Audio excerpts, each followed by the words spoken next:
और हम अपने राजनीतिक जीवन में कभी भी किसी यात्रा में इतनी भीड़ नहीं देखे। जिस तरह से भीड़ उमड़ के आई और कल आरा के रमना मैदान में जो स्थिति थी, नेता लोग भाषण भी नहीं कर पाए। गठबंधन पे जो टिकट के समय बहस होता था वो सब खत्म हो गया, सब लोग चुनाव में लग गया है। मतलब टिकट की बात बन गई है, बन ही गई है। जब जमीन वर्करे मिल गया तब क्या बचा है। आज से 20-25 साल पहले जो कांग्रेस जिस तरह मजबूत थी, आज फिर से एक बार पूरे बिहार में इस तरह मजबूत होती हुई दिख रही है। और इस बार सरकार बनाने में महागठबंधन की सरकार बन रही है और उस सरकार में कांग्रेस का एक बहुत मजबूत हिस्सेदारी होगी। कांग्रेस के बिना बिहार नहीं चल सकता है। नमस्कार, आप देखना शुरू कर दी है दर्श न्यूज और मैं हूं कुमार मनीष। देखिए, वोटर अधिकार यात्रा का कल अंतिम दिन है और गांधी मैदान में जिस तरह से तैयारी चल रही है, आपको मैंने दिखाने का काम किया। अभी से ही भीड़ जुटना शुरू हो गई है। हम जुटते हैं सीधा, कांग्रेस के नेता हमारे साथ अखिलेश जी हैं। कल की तैयारी कैसी चल रही है, निरीक्षण कर रहे हैं आप? नहीं, देखिए, पूरे प्रदेश में 25 जिला से ये यात्रा गुजरा। हर जगह छात्र, नौजवान, किसान, मजदूर, महिलाएं, सभी लोगों ने इस यात्रा को भरपूर समर्थन दिया। और हम अपने राजनीतिक जीवन में कभी भी किसी यात्रा में इतनी भीड़ नहीं देखे। जिस तरह से भीड़ उमड़ के आई और कल आरा के रमना मैदान में जो स्थिति थी, नेता लोग भाषण भी नहीं कर पाए। इतना उत्साह था नौजवानों में, नारा लगा के धरती पे एक इतिहास बन गया। इतिहास बन गया, जहां गया वहीं इतिहास बना। अच्छा, ये संशय है सबको लेकर कि राहुल गांधी गांधी मैदान में कितने, पटना कब आएंगे, गांधी मैदान में कब आएंगे, यात्रा में कब जाएंगे? 11 बजे गांधी मूर्ति पर माल्यार्पण करके फिर यहाँ भी यात्रा शुरू हो जाएगी। 10 बजे पटना आ जाएगा। भोजन की तैयारी भी हो रही है, सारा भोजन, संगीत, सबका तैयारी है।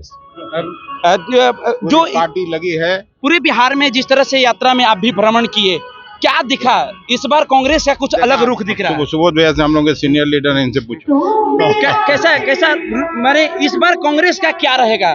चुनावी साल है इस बार कांग्रेस इंडिया गठबंधन जो है ये पूरी तरह से इस यात्रा में इंडिया गठबंधन एकजुट होकर नजर आया।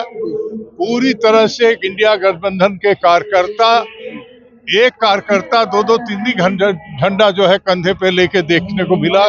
तो वर्कर का पूरा समागम हो गया। और गठबंधन पे जो टिकट के समय बहस होता था वो सब खत्म हो गया, सब लोग चुनाव में लग गया है। मतलब टिकट की बात बन गई है, बन ही गई है। जब जमीन वर्करे मिल गया तब क्या बचा है। तो कांग्रेस कितने सीट पर चुनाव लड़ेगी? अब ये टेक्निकल बात है कि कब होगा। मैं ये कह रहा हूँ कि टिकट बढ़ता था लेकिन वर्कर मिल नहीं पाता था। अब इस बार वर्कर मिल गया है तो टिकट बढ़ने में क्या फर्क है? बहुत।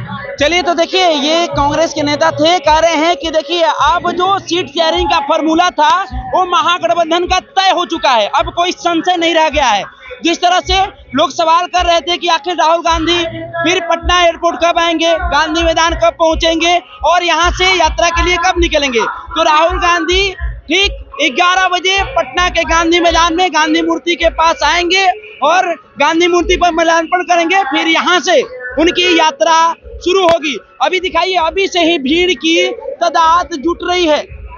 अभी से ही लाखों की संख्या लगातार गांधी मैदान में जुटते जा रही है। और ऐसे में जो तैयारी चल रही है कांग्रेस की, एक अलग ही दृश्य देखने को मिल रहा है। जिस तरह से 2020 में कांग्रेस पिछड़ती हुई नजर आ रही थी, लेकिन इस बार जो ग्राउंड पे कांग्रेस ने मेहनत किया है चुनाव से पहले, वो दृश्य देखने को मिल रहा है। दिखाइए तस्वीर के माध्यम से। देखिए, वहां पर सांस्कृतिक कार्यक्रम भी रखा गया है। आपको बता दें कि भोजपुरी की मशहूर गायिका अनुपमा यादव इस गांधी मैदान में देखिए अपनी प्रस्तुति दे रही है। और कल राहुल गांधी को लेकर जिस तरह से जनसलाब उमड़ रही है वो देखने लायक है। और भी कुछ लोग हैं, उनसे जुड़ेंगे, उनसे बातें करेंगे और समझेंगे कि अभी से जो भीड़ है, भीड़ की जुटान अभी से हो रही है। आप आए हैं राहुल गांधी की यात्रा में? जी बिल्कुल आए। कहाँ से आए? मैं कटिहार से चलकर आया हूँ। कटिहार से चल के आए हैं? जी बिल्कुल। कितनी की संख्या में कटिहार से लोग आए हैं? बहुत सारे लोग, कम से कम 1000 की संख्या में लोग आए। हाँ? एक विधानसभा से एक विधानसभा और 7 विधानसभा है तो लमसम 5-7 हजार के करीब लोग आए हुए हैं सर जी। 5-7 हजार के करीब। क्या लगता है इस बार कांग्रेस मजबूत दिख रही है? बिल्कुल दिख रही है। आपको नहीं दिख रही है? देखिए, वोटर जोड़ो यात्रा से लेके पूरे तौर पर आज से 20-25 साल पहले जो कांग्रेस जिस तरह मजबूत थी, आज फिर से एक बार पूरे बिहार में इस तरह मजबूत होती हुई दिख रही है। और इस बार सरकार बनाने में महागठबंधन की सरकार बन रही है और उस सरकार में कांग्रेस का एक बहुत मजबूत हिस्सेदारी होगी। कांग्रेस के बिना बिहार नहीं चल सकता है। कांग्रेस के बिना बिहार नहीं चल सकता, बिल्कुल नहीं चल सकता है तो सर। सीएम फेस कौन होगा? सीएम फेस तेजस्वी यादव जी होंगे। तेजस्वी यादव जी महागठबंधन के नेता हैं, वही सीएम फेस होंगे। तेजस्वी के फेस पर लड़ा जाएगा चुनाव? बिल्कुल सर, क्यों नहीं। देखिए, तो ये कटिहार से आए हैं। एक तरफ सांस्कृतिक कार्यक्रम चल रहा है जिसमें भोजपुरी के मशहूर गायिका अनुपमा यादव अपनी प्रस्तुति दे रही है, वहीं जिस तरह से जनसलाब अभी से जुटना, भीड़ अभी से जुटना शुरू हो गया है। ऐसे में कल का दृश्य क्या होगा? कल इसी मंच से राहुल गांधी ठीक 11 बजे अपना यात्रा का शुरुआत करेंगे और यहां से यात्रा शुरू करेंगे। ऐसे में देखना होगा कल की भीड़ है कैसे प्रशासन उसको मैनेज करती है। फिलहाल हम इस खबर में इतना ही छोड़ जाते हैं। दीजिए हमें इजाजत, धन्यवाद।